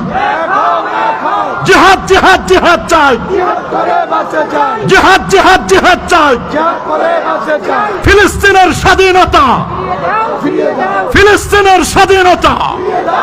নারে তাকবীর। ফিলিস্তিন মুক্ত হোক আমরা চাই কি চাই না? আপনারা শুনলে অবাক হবেন, সালতানাতের মধ্যে আব্দুল হামিদ দ্বিতীয় খলিফা, তুর্কির শাসনামলে ইহুদিরা সামান্য একটু জায়গা চেয়েছিল ফিলিস্তিনবাসীর কাছে। ওই তুর্কি সালতানাতের দ্বিতীয় আব্দুল হামিদ রহমতুল্লাহ আলাইহ তিনি বলছিলেন ইহুদিদেরকে একটু জায়গা দেওয়া আর জীবন্ত অবস্থায় আমার কাফনের কাপড় পরার শামিল। তিনি সেদিন দূরদর্শী ছিলেন, বুঝতে পেরেছিলেন ইহুদিদেরকে জায়গা দেওয়া যাবে না। আজকে সেই ইহুদিরা আজকে আমাদের মুসলমানদের জায়গা দখল করে নিয়েছে, ঠিক কিনা? এরা আজকে নির্বিচারে গণহত্যা চালাচ্ছে, মানবতা বিরোধী অপরাধ করছে, কথা বলেন। মানুষদেরকে পাখির মতো গুলি করে হত্যা করা হচ্ছে। এটা বিড়াল মারছে, জরিমানা নিয়েছে, কত ডলার জরিমানা নিয়েছে, আর মুসলমান নির্বিচারে হত্যা করা হচ্ছে, শিশুদেরকে, নারীদেরকে। এই ব্যাপারে জাতিসংঘ নীরব, হিউম্যান রাইটস মানবাধিকার সংস্থাগুলো নীরব, কথা বলেন। আমি বলতে চাই অনস্বার্থী মুসলিম দেশ, অনস্বার্থী মুসলিম দেশের মরল যারা আছেন, যারা রাষ্ট্রপ্রধান আছেন, এরা যদি সোচ্চার হয়, আমার মনে হয় ইসরায়েল পালানোর পথ পাবে না। ইনশাআল্লাহ সবাইকে সোচ্চার হতে হবে। সমস্ত ঘৃণা ইহুদিদের উপর, ইসরায়েলের উপর, ঠিক কিনা বলেন? আল্লাহ আমাদেরকে সঠিক সমঝ দান করুন। আসুন নবীর মহব্বত, নবীর ভালোবাসাকে উজাড় করে দিয়ে নবীকে দাঁড়িয়ে আমরা একটু সালাতু সালাম পেশ করবো। আসুন নবীকে সালাম জানাই। ইয়া নবী সাল্লাল্লাহু আলাইকা ইয়া রাসূল সাল্লাল্লাহু আলাইকা ইয়া হাবিব সাল্লাল্লাহু আলাইকা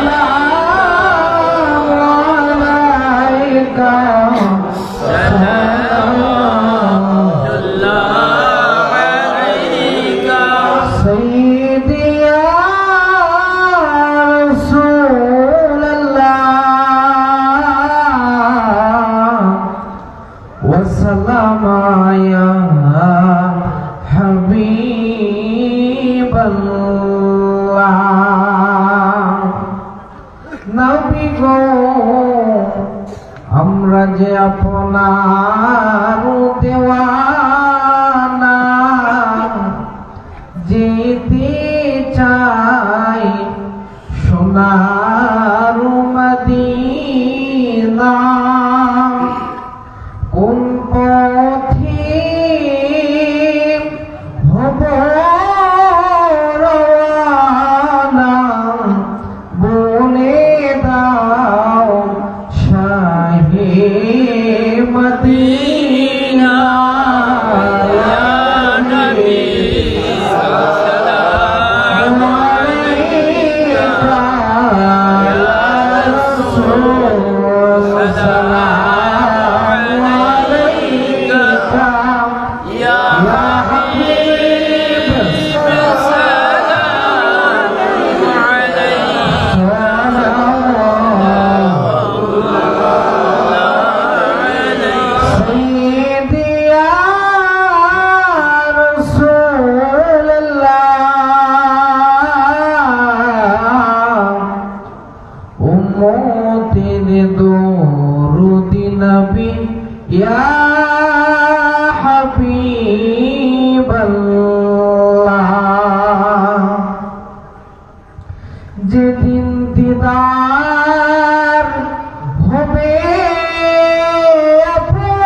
كشف الدجى بجماله حسنت جميع خصاله صلوا عليه وآله بلغ العلا بكماله كشف الدجى بجماله حسنت جميع خصاله صلوا عليه